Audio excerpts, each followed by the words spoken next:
Bonjour à tous et merci de nous avoir rejoints. Bien, on va pouvoir donc commencer ce webinaire. Donc webinaire consacré au dispositif Enseigna Professeur qui s'ouvre cette année sur l'Académie de Toulouse, qui, en tout cas au niveau du webinaire lui-même, je le disais tout à l'heure à quelques-uns d'entre vous, a rencontré ou rencontre un franc succès, puisque nous avons 58 inscrits dans un délai relativement bref. Donc merci à vous tous et toutes de nous avoir rejoints.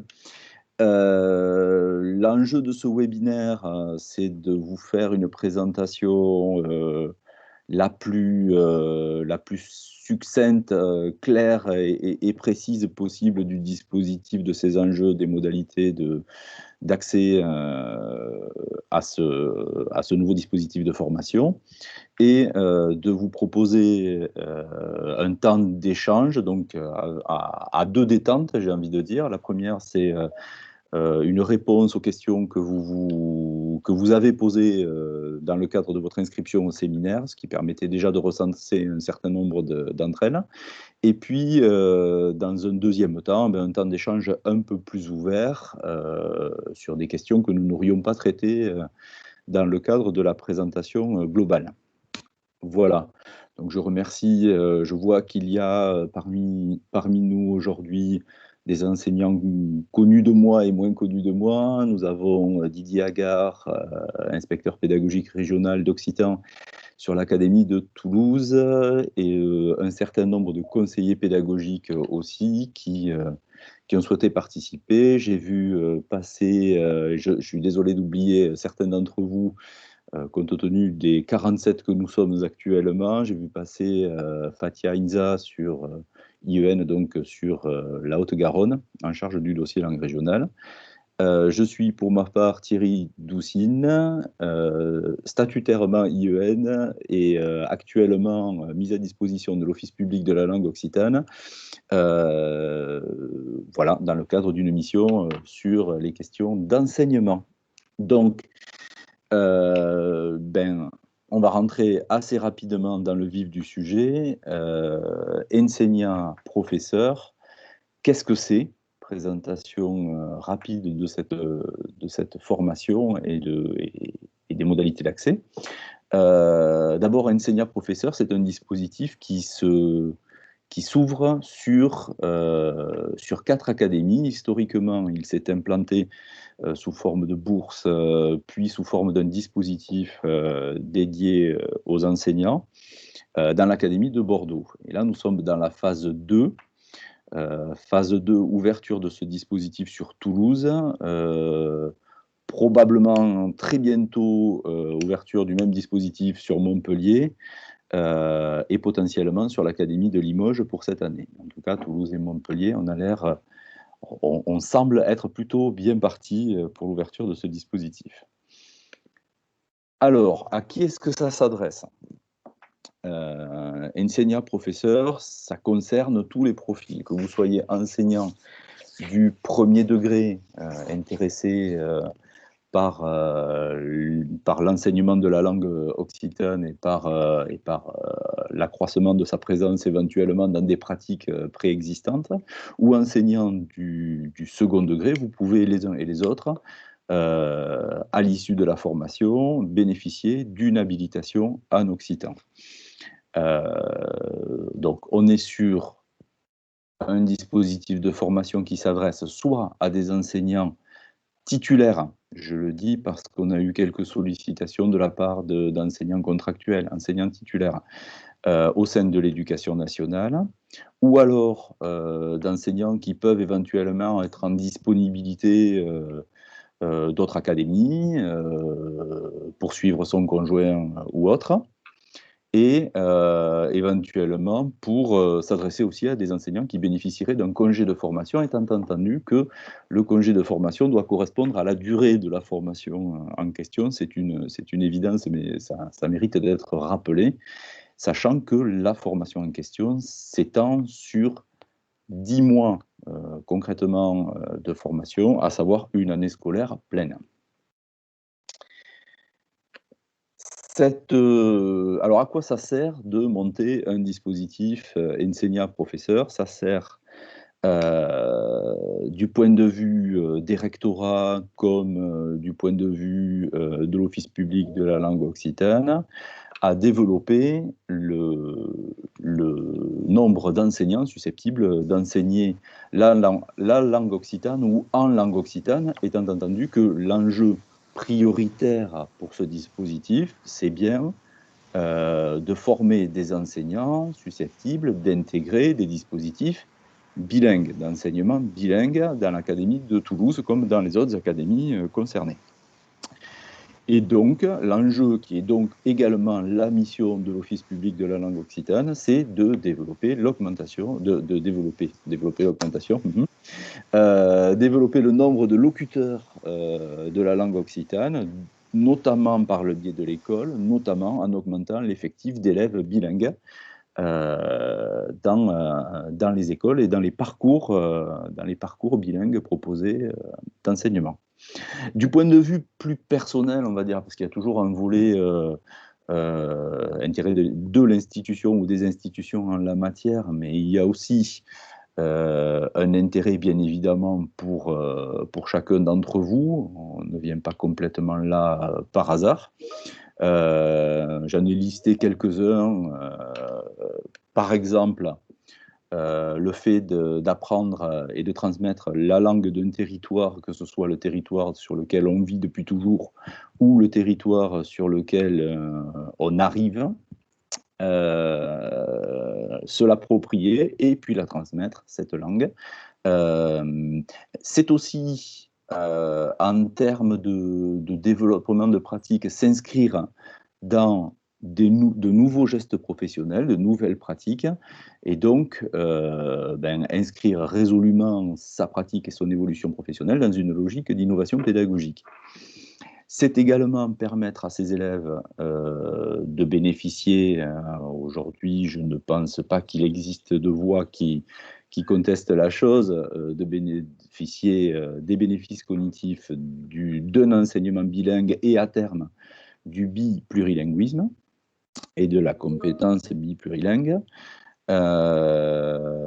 Et c'est également réinterroger, prendre en compte différemment les langues, que ce qu'il s'agisse des langues des élèves de votre classe, des langues de famille pour les écoles qui qui bénéficient de dispositifs UPE2A par exemple, ou des langues enseignées dans votre école, réinterroger la place de ces langues dans l'enseignement, dans votre enseignement au quotidien. Et enfin, c'est de donner une nouvelle dimension à sa carrière. On sait bien que l'enseignant d'un dispositif bilingue dans une école, bien moteur d'un certain nombre de projets, porteur d'un certain nombre d'idées pédagogiques et de démarches un peu spécifiques qu'il a vocation aussi à partager dans le cadre de la coordination des dispositifs sur lesquels il enseigne.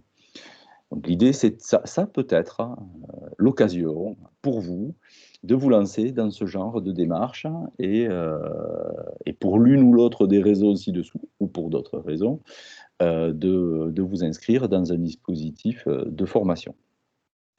Alors, le calibrage du dispositif. Nous sommes sur une première année, une année de lancement du dispositif enseignant-professeur. Et donc, en termes de calibrage, cette année, le dispositif s'adresse à 3 enseignants sur l'académie, premier et second degré confondus, pour 10 mois de formation. Donc ça, je l'ai dit tout à l'heure, vous avez pu le lire sur le site de l'Office également et dans les publications qui ont transité par la DAFPEN. 10 mois de formation sur l'année scolaire, durant lesquels le rectorat s'engage à un maintien intégral de votre rémunération. L'Office public s'engage à financer votre formation, donc des centres de formation qui assureront le déroulement de cette formation. Et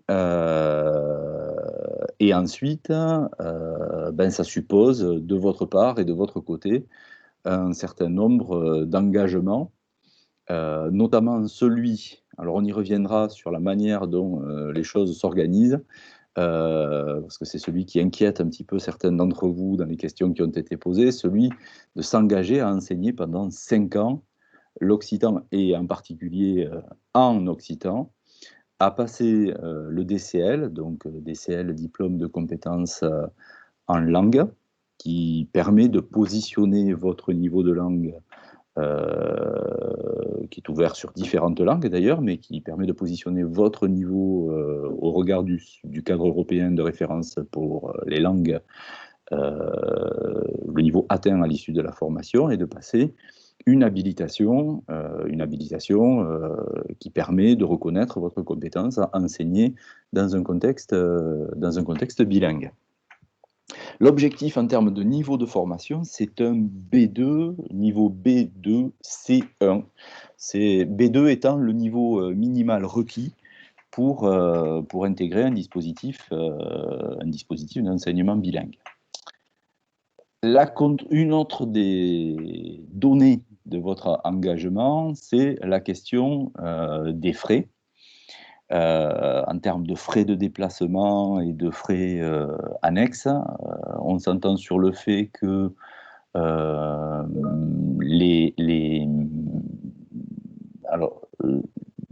je vois les questions qui tombent au fur et à mesure, donc on les prendra, mais je les prendrai à la fin. Je vais essayer d'achever au moins une partie, et puis ensuite on prendra les questions, et Gaël fera une synthèse et se fera le porte-parole des questions qui arrivent. Non, il n'y a pas de raison de s'excuser, pas de souci. Donc les frais annexes, frais de repas, frais de déplacement restent à la charge du stagiaire. C'est un peu l'une des contreparties du fait que, effectivement, le rectorat, calculer le coût pour le rectorat, hein, le rectorat assume le maintien du salaire. En revanche, ce qui est prévu, c'est que nous organisions conjointement le recrutement de stagiaires en proximité des lieux de formation, ou plutôt que nous implantions les lieux de formation en proximité des lieux de résidence des stagiaires. Donc pour cette année, 3 enseignants, ce seront 3 enseignants qui seront groupés sur une zone géographique et à qui on demandera des déplacements relativement réduits, au maximum une trentaine de kilomètres pour se rendre sur le lieu de formation. Voilà. En matière de calendrier, les candidatures sont ouvertes depuis le 3 mars. La communication a circulé et côté d'AFPEN et par le biais de la voie hiérarchique entre le rectorat, les DAZEN, les IEN de circonscription ou les chefs d'établissement. Aujourd'hui, nous sommes donc le 24 jour d'information, et vous avez donc jusqu'au 5 avril pour candidater, pour constituer le dossier, étant entendu que, le cas échéant, nous mettrons en place une commission qui aura vocation à recevoir certains candidats. On ne va pas faire déplacer les 50 potentiels candidats que vous êtes aujourd'hui pour entendre tout le monde, pour un recrutement de 3 candidats, mais au regard des besoins des secteurs géographiques et des départements, on recevra certains des candidats pour un entretien complémentaire. Voilà. Donc, les modalités pratiques de cette formation. Comment ça se passe, une formation enseignant?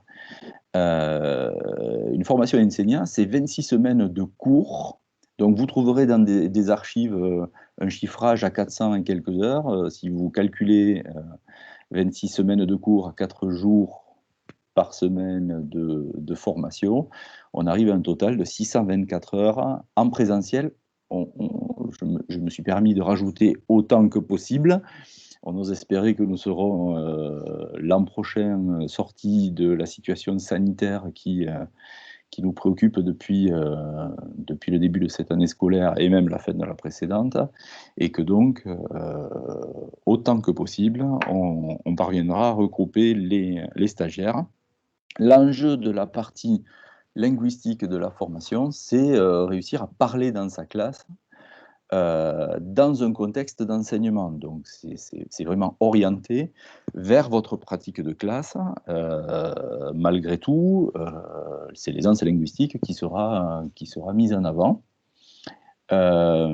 Ensuite, vous disposez de 3 semaines en cumulé. Alors là, il y a une interversion. Vous avez 7 semaines de stage en école et en classe, dans des classes bilingues avec des tuteurs d'accueil qui seront volontaires pour vous accueillir et qui vous permettront de prendre contact avec la classe, d'observer des pratiques enseignantes et de commencer à vous mettre dans une perspective d'enseignement par le biais de pratiques accompagnées. Et ensuite, 3 semaines de formation, dite formation CAPOC. Alors, le CAPOC, c'est une structure de formation qui est en train de connaître une évolution, elle aussi. Une structure de formation qui est historiquement basée à Pau, dans les Pyrénées-Atlantiques, mais on ne vous enverra pas en formation à Pau. L'idée, c'est de bénéficier de l'appui de l'antenne qui est en train de s'ouvrir sur l'Académie de Toulouse. Voilà. Donc, pour vous donner une petite idée, je vais vous montrer quelques productions de cette antenne de formation et d'édition pédagogique qui se trouve sur Pau. L'idée, dans cette partie-là, de la formation, c'est de travailler, par contre, les pratiques, les gestes professionnels spécifiques à l'enseignement bilingue. Donc, on n'est pas sur une formation exclusivement linguistique, on est sur une formation linguistique et didactique et qui est à visée professionnalisante. L'idée, c'est de vous accompagner et de pouvoir vous mettre le pied à l'étrier pour que l'année suivante, vous soyez en situation de prendre la classe, comme les collègues qui ont suivi ce type de formation précédemment, de prendre la classe en ayant et le niveau linguistique et le niveau, en ce qui concerne les gestes spécifiques à l'enseignement bilingue, en place au moment de votre prise de fonction. Donc voilà, quelques productions du CAPOC, je me suis permis de vous faire un florilège, ça va de la littérature de jeunesse à des ouvrages beaucoup plus didactiques pour le premier et le second degré, et l'enjeu est bien de produire des supports qui permettent de mettre en jeu un réel enseignement bilingue. Quelqu'un a levé la main? C'était... Non? Non. Voilà pour les quelques productions que l'on peut vous présenter. Encore une fois, le CAPOC est là aussi en termes de structure qui peut prétendre légitimement à une certaine expertise didactique.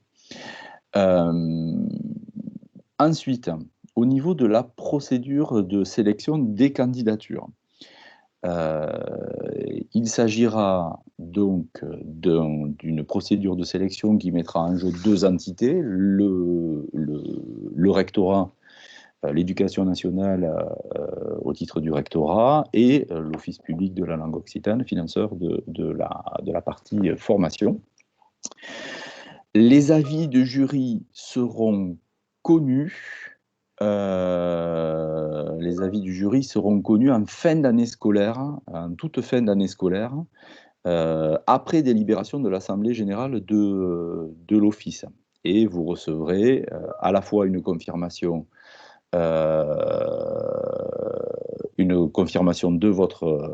la validation de votre candidature et une convention d'engagement à signer qui reprend les éléments dont nous sommes en train de parler en ce moment.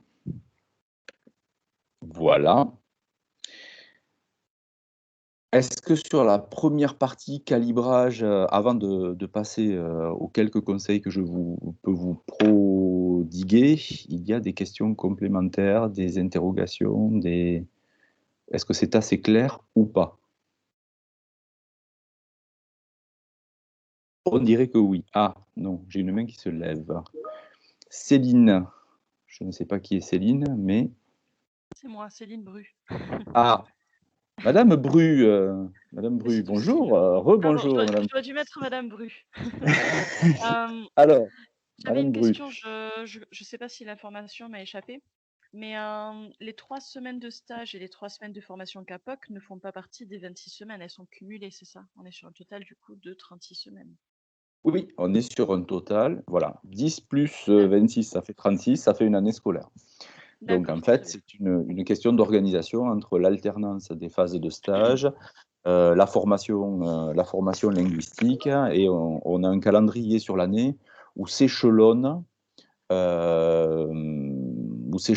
les différents temps, de sorte que ben, on est peut-être une réassurance et une amorce de formation linguistique et un temps d'observation avant d'intégrer de la pratique accompagnée et d'être davantage sur des gestes un peu plus experts.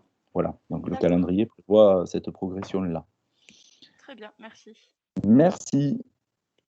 Cyril Vinouz. Il faut brancher le micro. Oui, bonjour. Oui, Je vous entends bien. allons-y. Non, non, tout a été très, très clair pour le moment. C'est D'accord, quoi j'avais d'accord. excusez-moi, Je voyais votre. j'ai demandé à prendre la parole, c'est ça? Ben, vous avez levé Ah, la main, donc pardon, excusez-moi, c'était je l'avais je compris voulais comme ça. aller juste sur le chat, excusez-moi. C'est une D'accord, erreur pour le moment, non, tout est parfaitement clair. Je suis prêt pour la suite. parfait. Merci monsieur. Et nous avons Sarah avec plaisir, et nous avons Sarah Milliard qui a demandé à prendre la parole, et Marie-Laure Panis après. Oui, Sarah, oui, bonjour, merci. Juste une question, c'est que par rapport à l'engagement à enseigner en occitan ensuite, moi, ma question, c'est sur quel type de poste, parce que moi, il se trouve que là, j'ai un poste de remplaçante. alors, Euh, voilà, ouais. oui, Et puis, je, je, il y aura des postes fléchés, enfin, comment ça se passe aussi dans le calendrier, dans quelle mesure, quand est-ce qu'on pourra accéder à ces postes-là? Bon, voilà. Mm. J'allais y répondre juste après, mais oui. Alors, l'enjeu, c'est d'identifier les lieux où sont les besoins en matière d'enseignement et au regard des lieux où sont les besoins, de sélectionner les candidats à la formation, si vous voulez. Donc il y a comment dire, la trajectoire et les motivations du candidat qui sont bien évidemment pris en compte. Et puis ensuite, il y a les besoins en termes de développement des filières bilingues qui entrent en ligne de compte. Donc ensuite, ben, on est sur effectivement des postes fléchés, des postes. Alors ça peut être des postes fléchés pour le mouvement premier degré, des postes fléchés en termes de discipline non linguistique pour le second degré. Et ça, je laisserai Didier apporter des précisions tout à l'heure. Et de toute façon, c'est au regard des futurs besoins et des secteurs dans lesquels les besoins vont émerger les candidats et les personnes retenues pour la formation sauront en gros vers quel secteur, alors pas forcément précisément l'école, parce qu'anticiper ces choses-là en termes de mouvement à 2 ans, c'est parfois un peu compliqué, mais grosso modo, dans quel secteur ça va se situer et sur quel type d'école, voire sur quelle école, ce sera anticipé. Ça va? Ça répond à votre question? Oui, oui, enfin, en partie, oui, oui. Mais en fait, ma question, Après, c'est être sur un poste de remplacement, enfin, il y a aussi besoin d'enseignants remplaçants et parfois il y a besoin de remplacement à l'année aussi. Donc c'est aussi un élément dans l'équation des besoins, de la prise en compte des besoins du département. d'accord. En fait, ma question, du coup, vous y avez partiellement répondu, mais c'est que si, est-ce que l'enseignement en occitan pourra se faire sur, si on est titulaire d'un poste dans une école, par exemple, est-ce que ça veut dire, mais vous avez dit que non, justement, Non, écrire cette classe, qu'elle se transforme en une classe occitane, par exemple, la ou, réponse est non. d'accord, très bien. C'est-à-dire que l'idée, c'est d'abord de répondre aux besoins Déjà. des cursus déjà en place. Mhm. Euh, On ne va pas ouvrir un cursus parce qu'il y a un volontaire quelque part, nécessairement. En revanche,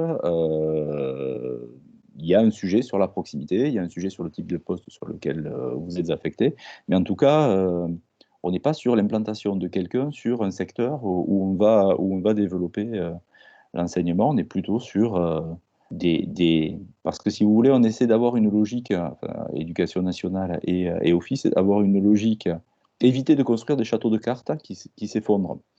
Donc, essayer d'avoir une logique de filière et d'alimentation de ces filières progressives, de sorte que l'enseignement puisse être pérenne, qu'il ne soit pas, qu'il corresponde à un projet d'école plutôt que de correspondre, et d'établissement, plutôt que de correspondre à une envie individuelle dont on sait que parfois elle peut s'étioler et on construit des structures relativement fragiles. Ça répond à votre... Là, c'est bon, on a répondu vraiment. Est-ce que j'ai vraiment répondu? Merci beaucoup. Merci beaucoup. Madame Panis, Marie-Laure. Oui, bonjour. Moi, je vous appelle concernant en fait le second degré. Parce que la réunion avance et je me rends compte, j'ai l'impression quand même que c'est destiné davantage au premier degré, non? Non. Non, parce que, enfin, après, moi, ma problématique, c'est que je suis déjà enseignante de langue, d'espagnol, et je me demandais, du coup, si réellement cette formation était faite pour moi, en fait. Je me demandais si je n'étais pas en train de me tromper, en fait, par rapport à ce que j'avais pu lire. Alors, oui, j'ai envie de dire, Didier, n'hésite pas à compléter. Voilà, à toi. Alors, c'est vrai que sur le fond, le dispositif enseignant peut permettre d'enseigner l'occitan. Dans ce cas-là, vous pourriez être concerné et d'enseigner sa discipline en occitan. Auquel cas, un enseignant de langue de français ne peut pas travailler en DNL. Ça n'aurait pas de sens. Oui, voilà. J'avoue que pour l'heure et au moment de la mise en place, la priorité va bien à la réponse, à répondre aux besoins de DNL, donc d'enseignement de disciplines en langue occitane. Ouais. Ensuite, soit vous avez comment dire, ce qu'il faut expliquer aussi, ce sera fait pour tout à l'heure aussi, c'est que les collèges qui ont une section bilingue de langue régionale sont des collèges qui assurent la continuité avec les enseignements du premier degré. C'est-à-dire que sur un secteur, il y a plusieurs écoles bilingues, publiques essentiellement, parfois publiques et associatives, et le collège assure la continuité. Donc, vous aurez accès à une carte, je pense que Thierry en parlera tout à l'heure, qui positionne un peu ces différents secteurs. Voilà, donc ce qui est important aussi, c'est que comme ça a été évoqué pour le premier degré, on n'ouvrira pas spécialement un enseignement de DNL parce que un enseignant est compétent pour le faire. Oui.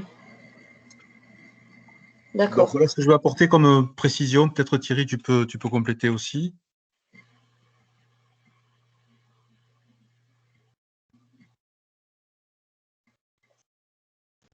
Thierry, le micro.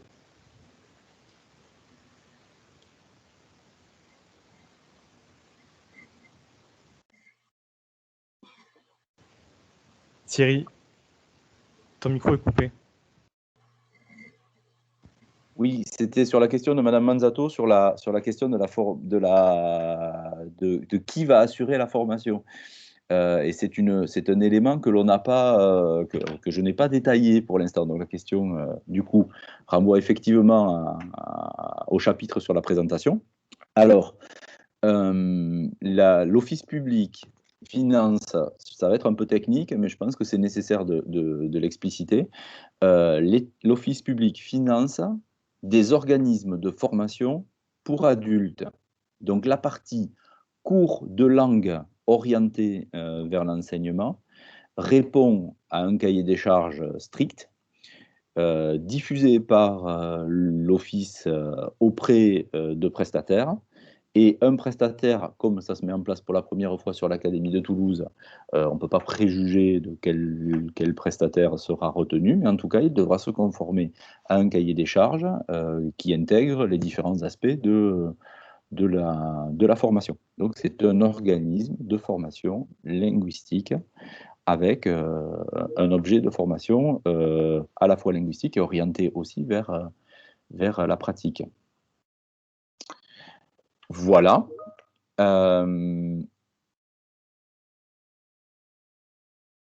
Je vois par exemple, Madame Manzato, je crois que c'est elle, qui écrit par exemple, par exemple, des organismes de formation, des organismes de formation pour adultes. On ne peut pas préjuger de qui va répondre au marché, mais en tout cas, l'exigence de qualité et le suivi, puisque j'assure pour ma part le suivi de la formation sur l'Académie de Bordeaux, dans laquelle elle est en place à l'heure actuelle. Le suivi est assuré par l'Office et le contrôle de la conformité à ce marché. Voilà. Un micro qui s'est branché. Et Monsieur Labatte qui arrive. Merci de couper. Voilà, merci beaucoup. Merci de couper le micro. Ensuite, donc je passe à la suite et n'hésitez pas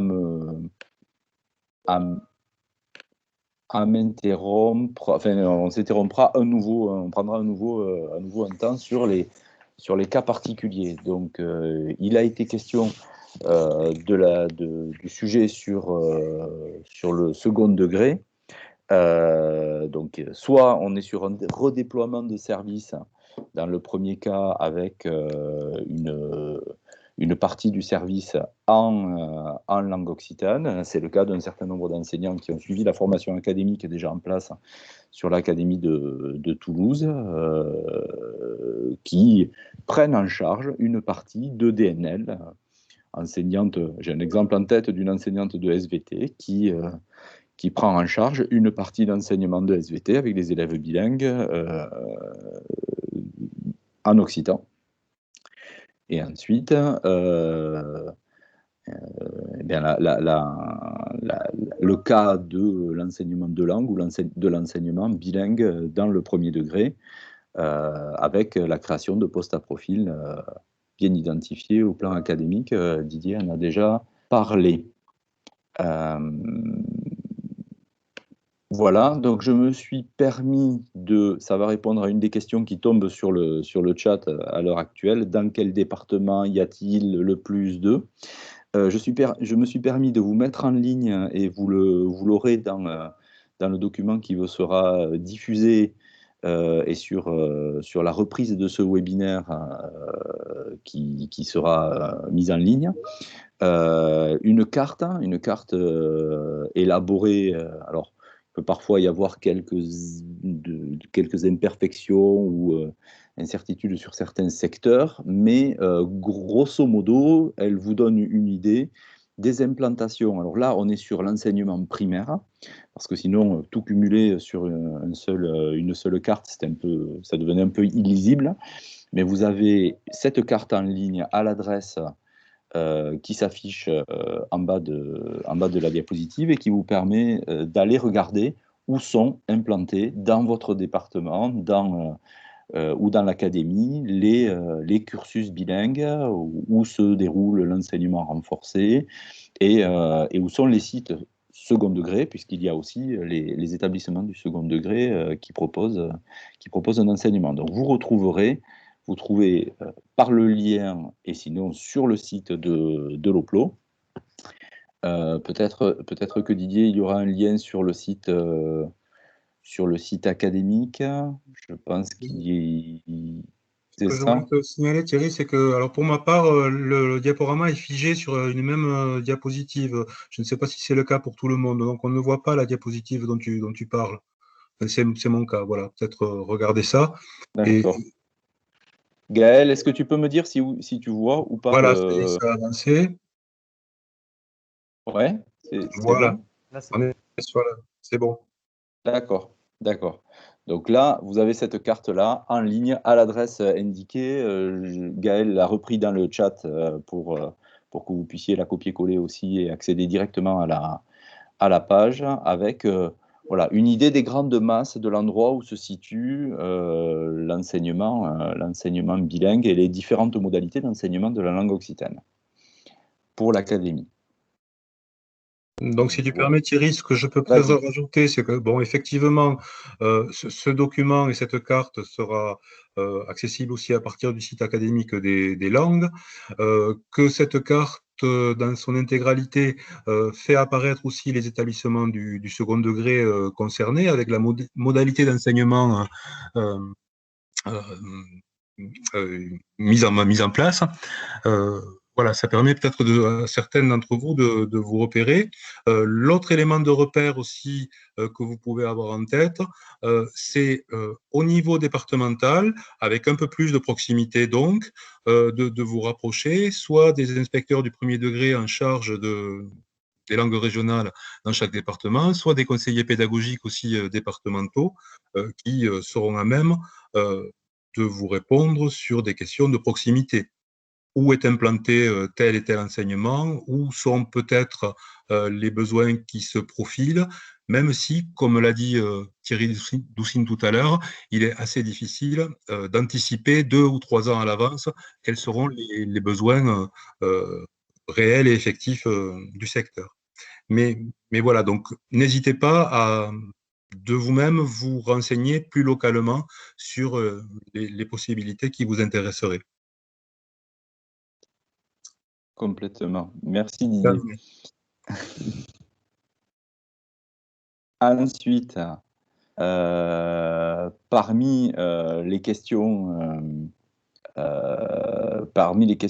posées, la modalité, la question a déjà été posée il y a quelques minutes d'ailleurs. Est-ce que si je suis la formation, je m'engage à installer finalement un cursus bilingue dans l'école dans laquelle je me situe. Donc vous avez bien compris, mais je le réitère parce que certains d'entre vous sont arrivés un peu plus tard.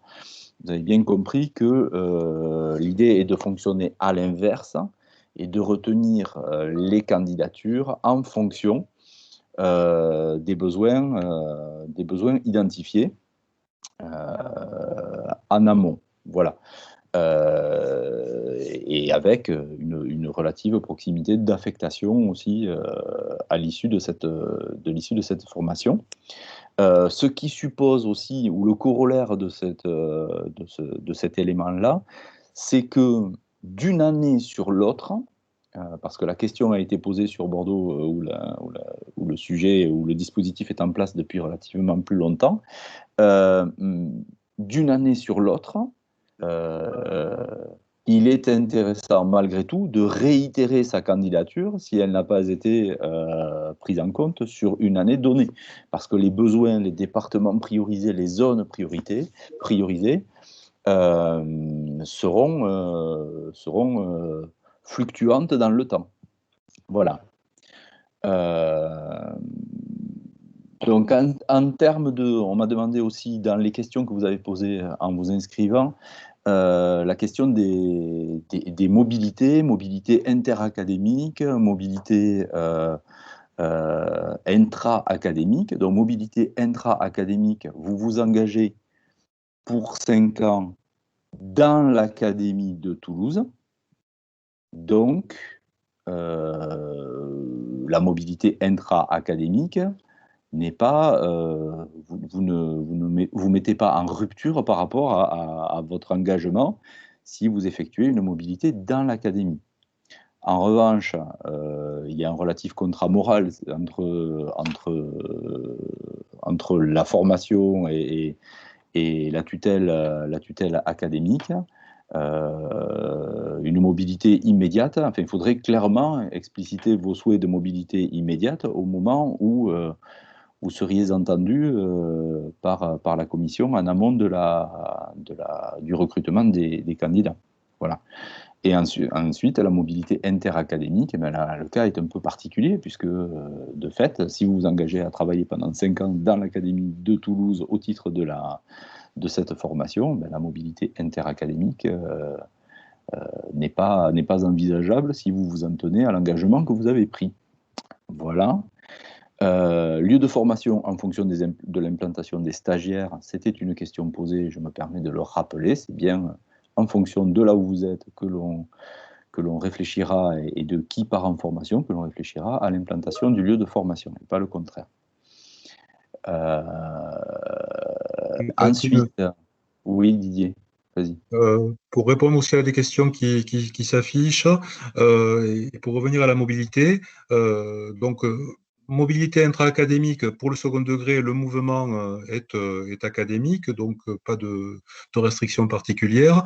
En revanche, pour le premier degré, si je ne me trompe pas, ce sont les règles du mouvement qui vont s'appliquer, qui est essentiellement départementale, et donc comment dire, ces règles du mouvement seront prioritaires, et même si on est habilité et formé en occitan, ça ne donnera pas forcément la possibilité de passer au-dessus du mouvement, au-dessus du barème, pour, si on est dans l'Aveyron, rejoindre les Hautes-Pyrénées, pour donner un exemple. Voilà. En revanche, les règles habituelles de mouvement interdépartemental s'appliqueront. Merci Didier, c'est ça. La formation enseignant n'a pas vocation à permettre de s'exonérer des règles de mobilité dans le cadre du mouvement. Ensuite, une question qui a été posée aussi, mais Didier a commencé à y répondre tout à l'heure. On m'a demandé si les disciplines non littéraires étaient concernées par le dispositif pour le second degré. La réponse est oui, c'est-à-dire que un enseignant de discipline linguistique pourra éventuellement assurer un enseignement de langue occitane dans le cadre évoqué par Didier Agar tout à l'heure. En revanche, un enseignant, si on cherche à mettre en place des DNL, donc disciplines non linguistiques ou disciplines dites non linguistiques, parce que malgré tout on parle dans ces disciplines-là, c'est bien pour concerner des champs disciplinaires autres, donc la SVT, l'histoire-géographie qui est souvent un champ disciplinaire traité, mais pourquoi pas les mathématiques, pourquoi pas d'autres champs disciplinaires. Donc l'intérêt, c'est effectivement que les champs disciplinaires autres que littéraires puissent participer à ces formations-là. Et ensuite, j'ai eu une question, donc j'espère que ça a été clair pour tout le monde depuis le départ.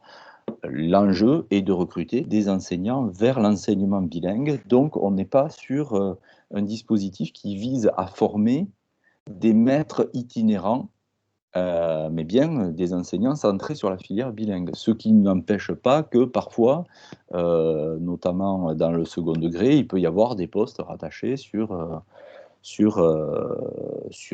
plusieurs établissements. Didier, tu veux rajouter quelque chose là-dessus? Non, sur ce plan-là, non, peut-être préciser que pour ce qui est du second degré, les disciplines non linguistiques enseignées actuellement dans l'académie sont à la fois l'histoire-géographie, la SVT, la technologie et les mathématiques. Mais d'autres champs disciplinaires, comme tu l'as dit, peuvent être investis. On peut penser à l'EPS, on peut penser à l'éducation musicale, aux arts plastiques. Voilà, toute discipline permettant d'utiliser la langue pour faire autre chose que l'apprendre. Merci.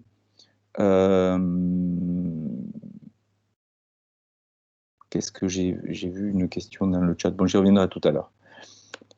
Si je poursuis, donc, au niveau des inscriptions et des... Thierry. Donc là, il a marqué calibrage et qualité Bordeaux, c'est bien Toulouse. Hein. Oui, Gaël. Oui, Thierry, excuse-moi. Je crois que tes diapositives sont bloquées à la 15. On voit toujours la carte, je ne sais pas si c'était vous ou pas. Non, on est passé... je suis à la 17, moi. Voilà, la 16 s'affiche là. Ah oui, exact. Attends. 16 et 17. Là, on est à la 17. On est Parfait. bien? Merci. Bon. Une erreur sur le côté. Je ne suis donc pas exempt d'erreur. Calibrage et modalités Bordeaux, c'est les modalités d'inscription là. Et on est bien sur Toulouse. Donc sur Toulouse, les modalités d'inscription sont doubles. La première démarche à faire, et certains l'ont déjà fait, ont déjà franchi ce cap, c'est de s'inscrire sur le dispositif, sur l'application Gaia, application académique qui permet de s'inscrire à tout le plan académique de formation et également aux animations pédagogiques. Donc on vous remet l'adresse, mais normalement tout le monde doit pouvoir la réciter par cœur, sur SI2D. Et ensuite, une fois que cette inscription est réalisée, il s'agit de réaliser un dossier de candidature qui va être adressé